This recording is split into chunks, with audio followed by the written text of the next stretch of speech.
BJP को महाराष्ट्र में जीत का बूस्टर मिल गया है। धर्मयुद्ध में बीजेपी की सुनामी चली है। मोदी और योगी ने हिंदू वोट बैंक को एकजुट कर दिया है। विरोधियों का फेक नैरेटिव ध्वस्त हो गया है। मुस्लिम सीटों पर भी भगवा लहरा दिया है।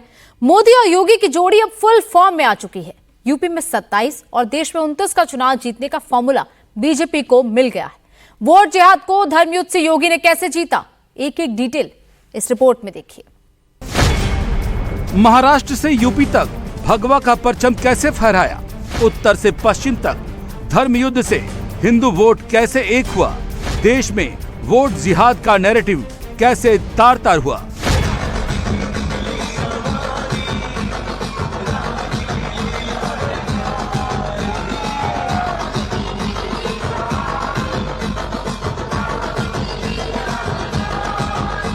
बटे थे तो कटे थे, अब एक रहेंगे तो सेफ रहेंगे। ये दो नारों से मुमकिन हुआ, बटेंगे तो कटेंगे, जिसे पहली बार योगी ने लगाया, और एक हैं तो सेफ हैं, जिसे प्रधानमंत्री ने लगाया। इन दोनों नारों ने हिंदू वोट को जोड़ दिया और महाराष्ट्र से यूपी तक भगवा लहरा दिया। यानी देश की जनता नकारात्मक राजनीति को, बांटने वाली राजनीति को पूरी तरह खारिज कर चुकी है। इसीलिए हम कह रहे हैं कि बटेंगे तो कटेंगे, एक रहेंगे तो सेफ रहेंगे। तो एक रहेंगे, सेफ रहेंगे पर देश की जनता जनार्दन ने राष्ट्रीय एकता और अखंडता को मजबूती प्रदान करने के लिए, सुरक्षा और समृद्धि के लिए अपना जनादेश दिया है। 5 महीने पहले लोकसभा चुनाव में महाराष्ट्र में कांग्रेस का स्ट्राइक रेट बीजेपी से डबल था। अब कांग्रेस की हालत ऐसी है कि ढूंढने से भी विपक्ष का नेता भी नहीं मिलेगा। बीजेपी की अगुवाई में महायुति 225 के पार पहुंच गई, तो कांग्रेस की अगुवाई वाली महाविकास अघाड़ी 50 से 55 के बीच सिमट गई। 5 महीने में ऐसा कैसे हुआ? राहुल गांधी ने संविधान बदलने का फेक नैरेटिव सेट किया, इससे दलित वोट कांग्रेस के पाले में चला गया। लेकिन इस बार बीजेपी ने संविधान बदलने के फेक नैरेटिव को ग्राउंड पर नहीं चलने दिया। लोकसभा में मोदी को हराने के नाम पर कांग्रेस ने मुसलमानों से वोट जिहाद की अपीलें करवाई। इस बार भी सज्जाद नोमानी जैसे मौलानाओं को एजेंडे पर लगाया, मस्जिदों से फतवे निकलवाए, महाराष्ट्र उलेमा बोर्ड को चिट्ठियां लिखी, उनकी तमाम शर्तें मान भी ली। बीजेपी ने हिंदुओं को इस साजिश से सावधान किया, इससे हिंदू वोट जुड़ता चला गया। नतीजा, कांग्रेस का नैरेटिव औंधे मुंह गिर गया और बीजेपी की बम्पर जीत हुई। छप्पर फाड़ के और झाडू लगा के अशा प्रकारचा विजय बहिणीने दिला आणि त्याच वेळी महाराष्ट्रातला शेतकरी, या माझ्या शेतकऱ्याने खऱ्या अर्थानं आम्हाला जो आशीर्वाद दिला, जो पुन्हा फेक नरेटिव्ह त्या ठिकाणी तयार करण्याचा प्रयत्न चालला होता, आमच्या शेतकऱ्यांनी तो फेक नरेटिव्ह धुडकावून लावला आणि या ठिकाणी खऱ्या अर्थानं आम्हाला विजय दिला। आणि सगळ्यात महत्वाचं, या महाराष्ट्रामध्ये एक संदेश देशाच्या प्रधानमंत्र्यांनी दिला, एक है तो एक है तो एक है तो मोदीजींनी जनाजनापर्यंत पोहोचवला आणि मोदीजींचा संदेश घेऊन सगळ्या समाजाचे लोक एकत्रित आले आणि सगळ्यांनी मिळून निर्णय घेतला, एक है तो सेफ है। आणि हे सगळे ज्यावेळेस मतपेटीकडे गेले, त्यांचं त्या ठिकाणी वोट हे महायुतीकडेच गेलं, कारण त्यांना माहिती होतं महायुती है तो सेफ है, एक है तो सेफ है। महाराष्ट्र के चुनाव में विचार और परिवार की लड़ाई भी थी। हिंदू हृदय सम्राट बाला साहब ठाकरे जब तक थे, हिंदू वोट शिवसेना के साथ था। उनके बेटे उद्धव ठाकरे ने हिंदुत्व का विचार छोड़ दिया, तो जनता ने भी ठाकरे परिवार को छोड़ दिया। एकनाथ शिंदे ने हिंदुत्व के विचार को पकड़ लिया, तो हिंदू वोट भी उनकी शिवसेना के पास चला गया। हिंदू वोट की एकता ने शिंदे सेना को जितनी सीटें जिता दी, उतनी सीटें तो पूरी महाविकास अघाड़ी को भी नहीं मिली। महाराष्ट्र राज्य में भारतीय जनता पार्टी महायुति गठबंधन के सहयोगी शिवसेना शिंदे गुट को जितनी सीटें प्राप्त हुई हैं, महाविकास अघाड़ी यानी इंडी गठबंधन जो देश के अंदर है, उसको कुल मिलाकर के भी उतनी सीटें नहीं प्राप्त हो पाई है। तुष्टीकरण और सांप्रदायिकता के शॉर्टकट से मार्ग से सरकार बनाने का सपना देख रहे इंडी गठबंधन और महाविकास अघाड़ी की एक पराजय भी है। इसी से अंदाजा लगा सकते हैं कि परिवार पर विचार की जीत कितनी बड़ी है।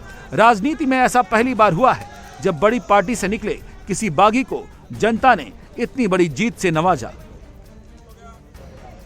कुठल्या पक्षाचा आता तुमचा कुठला पक्ष आहे तुमचा? राष्ट्रवादी. आता तो कोणाचा आहे ते लोकांनी ठरवलं आणि शिवसेना कोणाची आहे तेही ठरवलं. जिस मातोश्री से महाराष्ट्र की राजनीति चलती थी वहां अब सन्नाटा है।